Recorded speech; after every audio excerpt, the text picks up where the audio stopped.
The First Coast's most accurate forecast from the First Coast News Weather Team, certified by Weather Rate, sponsored by AC Designs. Hey there, friends. Meteorologist Robert Spetta, and I have our chief meteorologist, Lewis Turner. Hey, Robert. Hey, Lou. You know, it is what's today? The 15th, Yes. mid-October. It is, in fact, mid-October. We're halfway through meteorological autumn. Yes? Yeah, if you think wow, you're right. I didn't even think about that. Meteorological autumn starts on September 1st, ends on December 1st. Yep. Oh, my goodness. Yeah, so for those that do it by the meteorological calendar and maybe not by the sun's angle, we're getting closer and closer to winter, which means closer and closer to the end of hurricane season. But we're going to spend today's Talkin Tropics stream kind of emphasizing why we can't let our guard down here, even though we were kind of in the last month and a half of hurricane season. Yeah, and these are kind of the main points I want to go through. First, we do have an active storm out there right now. It's not the most threatening storm, and we'll get to that in a second. There also is that long-range potential in the Gulf, and we're going to look back, as Lou just alluded to here, at some historical storms in the month of October, November. And just as a reminder, most of us understand this, that hurricane season is not over yet, and we can get some potent storms out there even in recent years in late October and through November. But there's Lorenzo right now. It's our only area we're watching at the moment. And yeah, it's struggling, Lou. Yep. This thing now down to 40 miles per hour. NHC Looks only sloppy. puts out 12. Yeah. I mean, what we got going on with this? It's just torn up and heading out north. It's getting caught in the jet. It's just another name that we're checking off the list. Yesterday, we were kind of highlighting the NOAA hurricane forecast. Comes out at the very beginning, or before the hurricane season starts. And we were kind of looking at numbers relative to the forecast and what's actually come true. And, of course, we do have time left. And so Lorenzo would be number 12, right? And so that's we'd have to get to one more name system in, which is very likely going to happen, to kind of get between, I believe it was between 13 and 16 named storms I think NOAA was putting out, and that's named. But the more important part of any preseason forecasting is hurricanes and then majors that are part of that forecast, because that's what's going to be obviously the most impactful. And a great reminder here, you might be thinking, well, this hurricane season's been very quiet. Those forecasters got it wrong. Well, on the contrary, they're not forecasting landfalls, and they never do. It's the amount of samples that we're going to have within the hurricane season that could potentially make landfall. So we kind of open our eyes to that. But that's one of those things that we got to hammer home. These forecasts at the beginning of the season, we'll talk about it again next year. It's not talking about landfalls. And even at the National Tropical Weather Conference when I was over there, I did ask, when they put out CSU, for example, when they put out their numbers, like, hey, can we pinpoint how many storms could make landfall? And it was like, it's kind of like, yeah, we have an idea that this part of the basin might get more storms, but the general idea is the amount of them and also the amount that get to that major level. Yeah. And we've already they thankfully have all been storms kind of out to sea, but we've had a few major hurricanes already. Yeah. So the season is cruising along. Back to Lorenzo here. I marked it with the L, by the way, here, Lou, just to note where it is, because even with our model guidance, it's kind of hard to follow. And you're looking at this and you're probably looking off of the East Coast and going, oh my goodness, is that the hurricane? Right. And that's actually just one of these, that's the nor'easter that's kind of stalled out off the coast and it's lingering there. Yep. Big old fatty of a storm system. Fatty of a storm system. That's a meteorological knowledge right there for Scientific fatty. I try. I'm not trying to shame the nor'easter here, but it does have a little girth on it. It is big, and it's caused some issues for the Northeast. If this were a couple of months later, you're talking about mega snowmaker. So, this is getting to be that time of year. That's a pretty impressive swirl, but you can see the comma shape, and why this isn't technically tropical is all because of that. It's tied up within a front. You're getting a battle of cooler, drier versus warm and tropical, and that's not the kind of heartbeat and the soul of what creates a tropical system. So those battles of air masses, mid-latitude type cyclone, you're talking about getting caught in jet streams. As the jet stream gets a little bit further south, we're getting these types of systems now. So the October, November, December nor'easter will become a little bit more common. Yeah, but I guess for all intents and purposes, like this nor'easter we had last week on the first coast, same one, it's just further towards the north. It still can bring those impacts to tidal flooding and things like that. And the most impactful kind of weather maker we've had throughout the tropical season has been something that wasn't tropical. Yeah. We had tide levels in Fernandina just about 3 feet above mean high water, and same at Mayport, about 2.5 feet at its highest above mean high water. That was just for this past nor'easter. And Lee was doing some research for us yesterday talking about this was, a top 10 ever high tide since records had been kept in the 1890s, and in a top 2 ever high tide event that would be non-tropical. Yeah. So there's your kind of graphic explainer. I appreciate you pulling that up. So almost 3 feet peak water level in Fernandina. That's above what would typically be dry land at a high tide. So 3 feet above that means you're going to get water on Front Street. You're going to get water up in the marina parking lot. You're going to get water up in those train tracks that run right parallel to the Intracoastal going to the mill, and then Mayport right about 2.5 feet. So the big event from last Friday, not even tropical, but big impacts nonetheless. Now imagine if we had the king tides and a tropical system. Yeah, that would be great. That's where things would really get bad. But this was king tide, nor'easter, onshore wind. I guess the same impacts.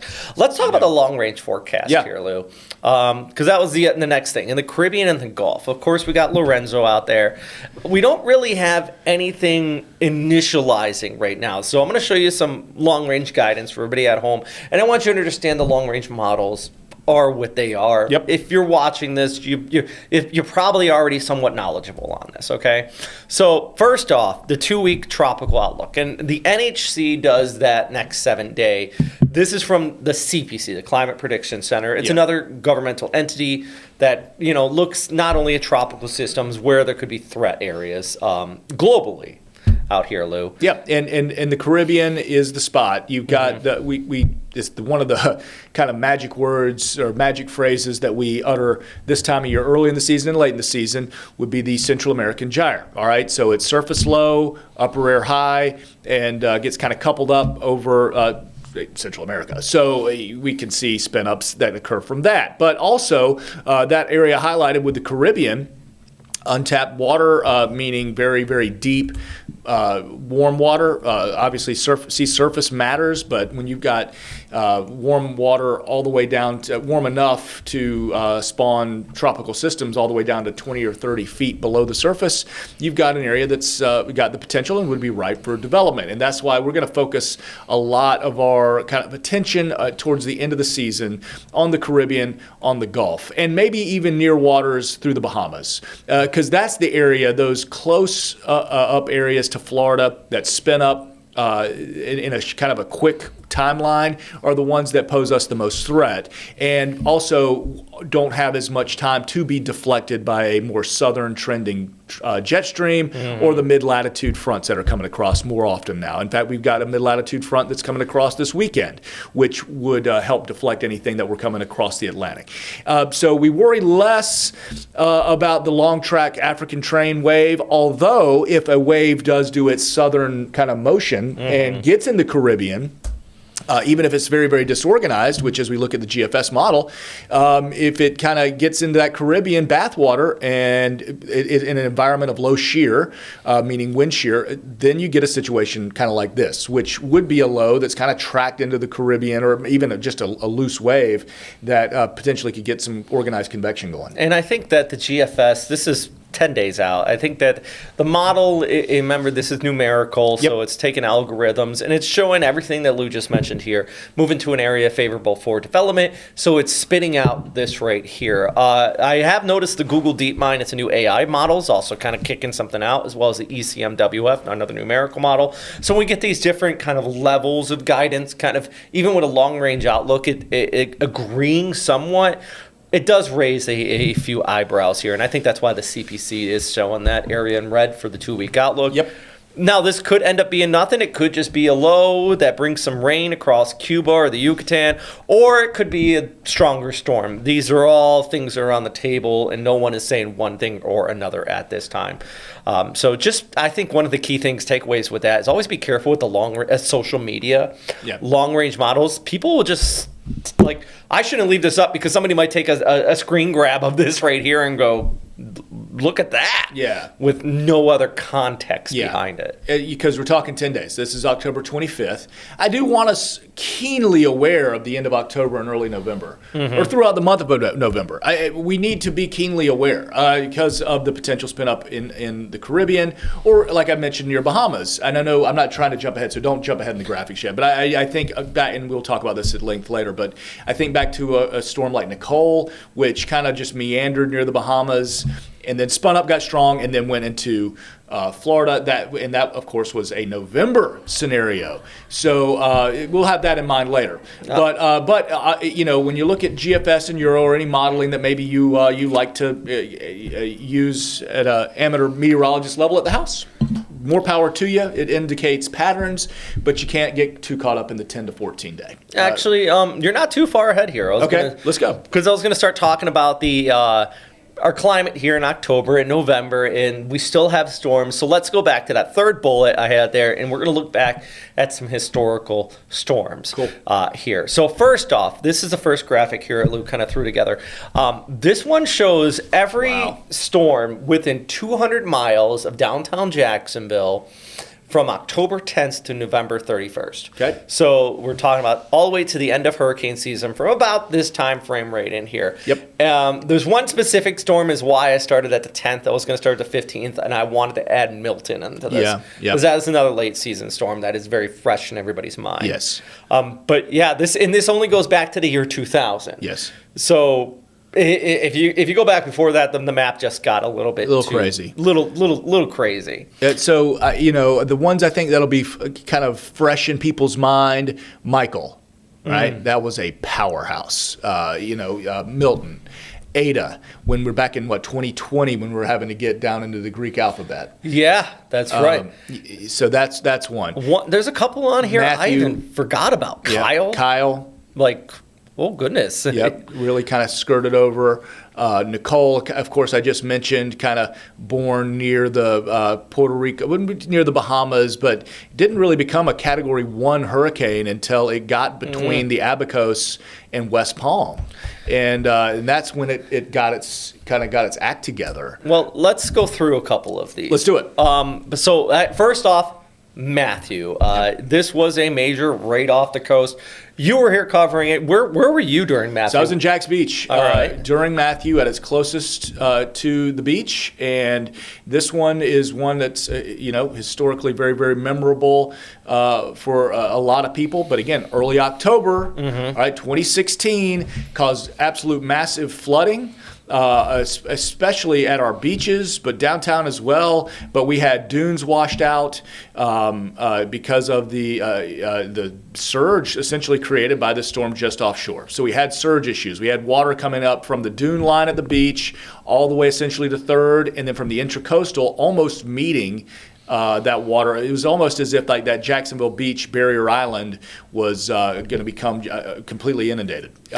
Plenty of damage from St. Augustine all the way up to Jacksonville and beyond. And this is just some little facts on Matthew. Yeah. A lot of people forget because we had the damage here on the First Coast, but it was approximately about 700 deaths with many more people missing in the Haiti area, in the Caribbean where this hit. Yeah. Pressure got down to 934 millibars, did peak as a Cat 5, approximately, it peaked as a Cat 5. I mean, damage estimated about $16.5 billion overall from this. It never made landfall in Florida. It never made landfall in Florida. A little too close for comfort. And the other thing it did here is it spun up a couple tornadoes, didn't it? Yeah, it did. And also, this is so I wasn't here in Matthew, but when I got here and started doing shopping for homes, time and time again, it would say new roof put on in 2016 or 17. Yeah, because of damage done by Matthew. Exactly, Yeah. especially near the beaches. A lot of homes on Zillow would just say like new roof 2016, 2017, and it was because we had some of the highest winds we've had in the Jacksonville area from a recent tropical system. Again, there. October. Okay, so let's keep that in mind. And it moved right up. It didn't make the direct landfall, but the impact's devastating. And there's even a plaque in St. Augustine right there on Avenida Menendez at that the hotel right there in the river. Is it the Hilton right there where it shows how high that water got. They even had to raise the seawall along the river on the Matanzas because of that. So, and that actually brings me to my next point, because I remember this next storm, if we can go back to the graphics here, Nicole, when that took place, everybody was arguing, was the water level higher during Nicole, or was it higher during Matthew? And there was people saying it was higher in St. Augustine during Nicole. So after the storm, the day after, I went down there and I found the watermark, and then found the plaque. And it was very obviously the high water mark at Nicole was about a foot below where it was in Matthew. And you got to wonder how much mitigation did that higher seawall do for that? I mean, probably not much, if we're being honest. But you know, if it were a Nicole with that lower river wall, essentially at the river walk, would that level have been as high? And that mitigation work they do in St. Augustine, they're always evolving. Yeah. But yeah, I was in, and again, a storm I was in St. Augustine for was Nicole. Very, it was just a bizarre system, considering November. You know, you don't want to get complacent, but being real, people had. And forgive me if I'm wrong about this, but I believe it was Nicole, could have been Ian, but I believe it was Nicole where the water level, people were going out and spectating, and they do it for all the storms. There's, of course, your sailboat that comes through, but I'm pretty sure confident it was Nicole where an individual was actually electrocuted because they were in the water. A power line came down there very near what is River and Post, or that version of the restaurant that's in St. Augustine. That doesn't surprise me. Yeah. I mean, even with the bestest of infrastructures, you can still, if you have any power lines that are underground or even above ground, they fall down, that water is going to get electrified really quick. And even if once it starts getting in the homes, you know, gets in between the walls, it gets electrified. By the way, a lot of this video here is out of Daytona, except the last part where you pointed out the sailboat. That was just there in the Matanzas River. The massive erosion, major water problems with this storm. Nicole brought a surge. And again, we're talking about a Category 1 hurricane, and not a direct landfall on the first coast, but a situation where I remember there were tornado warnings. I don't remember to confirm, but we had. I remember, because what happens when you're a reporter out in the field, and this is exactly where I was watching that sailboat get up close to the Bridge Alliance. When you're reporting. You wait and you wait and you wait, and you're in wind and you're in rain, and they're about to come live to you, and then a tornado warning pops in, and no more. It's not about what you're seeing on the ground. It's about where that tornado warning is. And I remember listening to Tim broadcasting about those, and you just kind of wait and listen. I think that was the one where Tim and I, every time we try to do like a crosstalk, and we try to do something a little different, it was like tornado warning. And we kind of joked about it, but all seriousness, though, and especially with these type of systems, strengthening coming up the landfall, they can pop that stuff. Facts on Nicole, by the way, 11 fatalities, all kind of indirect from the storm. Talking about running generators afterwards, the electricity you're talking about there, about $1 billion in damage, and it did make landfall right there near Vero Beach, so just outside of Daytona. And again, November. Which, going back to our theme here, this was one of the latest landfalling hurricanes on record, right? In Florida. But the theme, you're right, October to November. Let's go to the next one. Let's go back to the graphics here. Don't put up the video just yet. We're going to hold off on the video, and you'll see why. Wow. But this is Eta, Greek alphabet, before the supplementary names. 2020 was just a year. And in tropics, it was also just a year. We were deep into the Greek alphabet. This did peak as a relatively strong storm in the Gulf there, but good news, it weakened out significantly by the time it made it to the First Coast. Yeah. It's actually almost one that I think a lot of people kind of forget about. Yes. Because think about what we're doing with our lives at this point. It's November 2020. Yes. We're in the throes of COVID. Yes. And our lives are dealing with the acrobatics of, well, how do I prepare for a potential tropical system in such a busy, of course, on top of COVID, we had such an extremely busy hurricane season. How do I prepare when I've got social distancing? How are we going to handle evacuation shelters? All those things kind of coming into play. Well, on that note, Malcolm, put on the video right now because this is our coverage during Eta here. Okay. And this screams 2020. Yes, it does. My goodness, our team coverage we had people out there covering it. I recognize Alex, I recognize Leah, I recognize Dawn, and then the other two, their masks. It's kind of hard to check. And then, of course, we got a little bit of a Prangley here, who's just joined back up in the weather team. Of course, he was here covering this as well. But yeah, and I point this out, not just to give Prangley a little shout out here, but it shows the satellite imagery of this falling apart as it moved across. Yep. Which goes back to what you're saying. Sometimes these troughs will dig down. They can kind of dissipate these out real quick. Absolutely. At the same token of coming on shore, it's a strong storm. Yeah. So couple of things with this. So with the systems that develop in the Gulf side or the Caribbean side, where a dipping jet or a trough that comes in can certainly steer away a system coming from far east, it can then act as train tracks and almost pull in those storms over the west coast of Florida and then into Florida. So that's one thing. Steering currents are a little different. But the other thing is that it can be advantageous is the really, really dry air that kind of comes in with these fronts that come through. You got much, much drier air. That's what happened with Eta. You had dry air kind of get infused and sheared apart. Yeah. And that's, at least it was good news with Eta. And I think that might be one reason why we don't really remember. We can go back to the graphics here, guys. And this is just showing you it wasn't really a big impactor here on the First Coast. That's what I was kind of trying to get with that imagery there. But nonetheless, we didn't see a lot of damage. I mean, we see mid-November, tropical storm kind of easing up and around the Big Bend. Because I think if that wasn't hit by that trough quite as hard, we could have had a very similar track to what we had with Ian. It was a little bit further towards the south. And if you look at this track right here, this almost went directly over Jacksonville.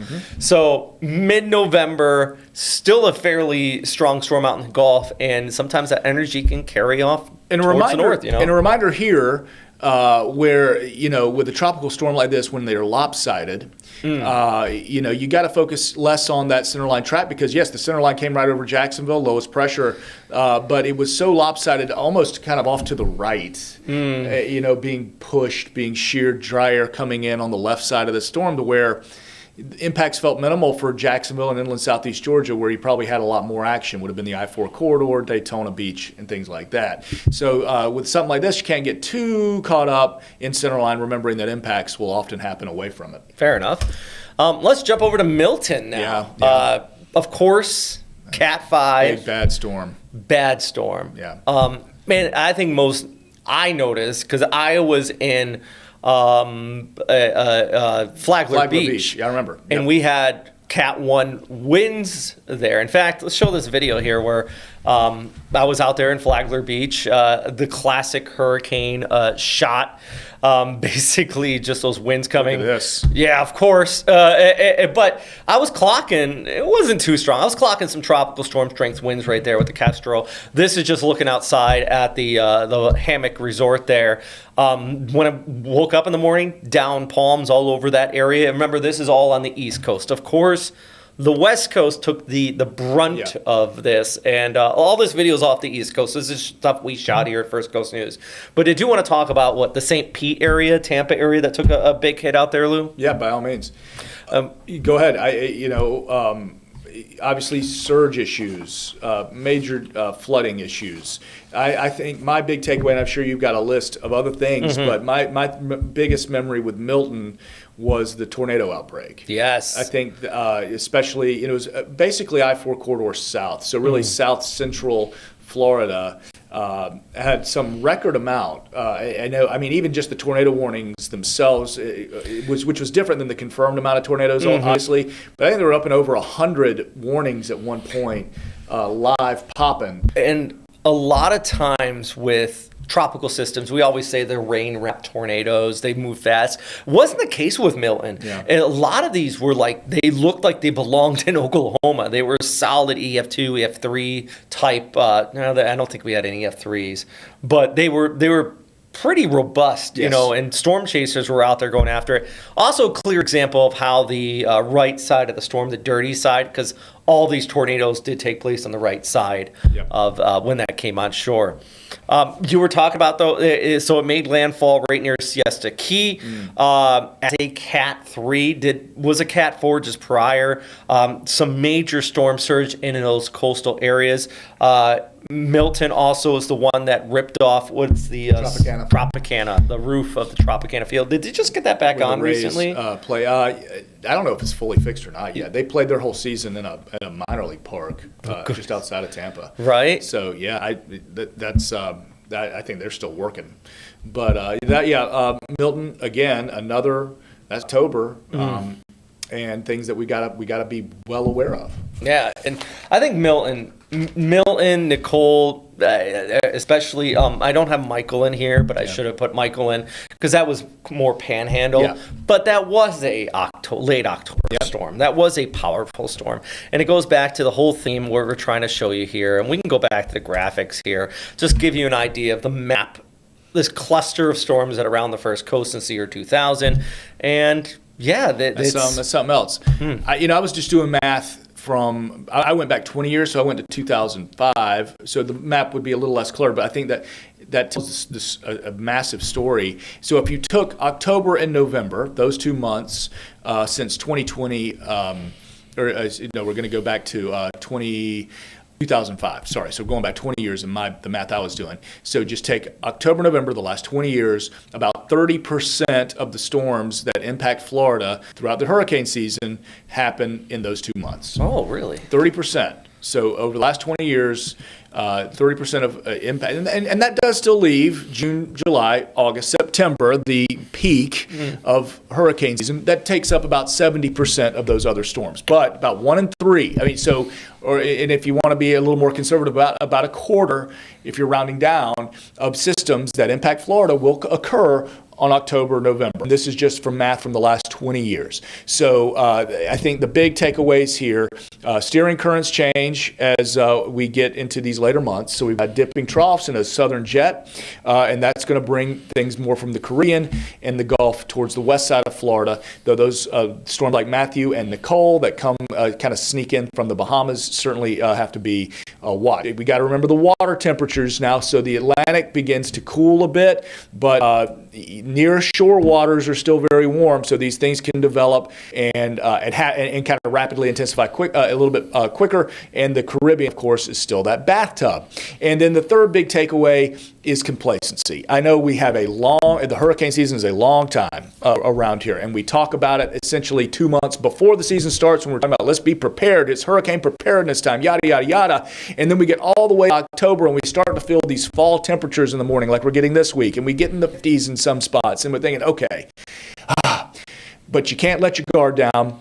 And while it has been what would be considered by many a quiet season, I mean, no landfalling systems. You know what I mean? It certainly has. But remember the line, it only takes one, and that October, November still produce. So let's not get complacent. Let's get to November 30th, and let's get out of thing prepared and safe. What do you tell people on the streets when they say is a hurricane coming in October? I do exactly what we just spent the last 30 minutes That's doing. what I figured. And I try to condense it into still hurricane season. I'm not going to take 30 minutes of their time at the Publix checkout line. I would. I'll do it. I'll do it, I guess. If they want to sit there and fold their arms, say, all right, wrap it up. I got baseball practice. But I do exactly what we just did. I try to condense it into about 3 or 4 sentences, and I'll just list off names. I might do you remember Nicole? Remember Matthew?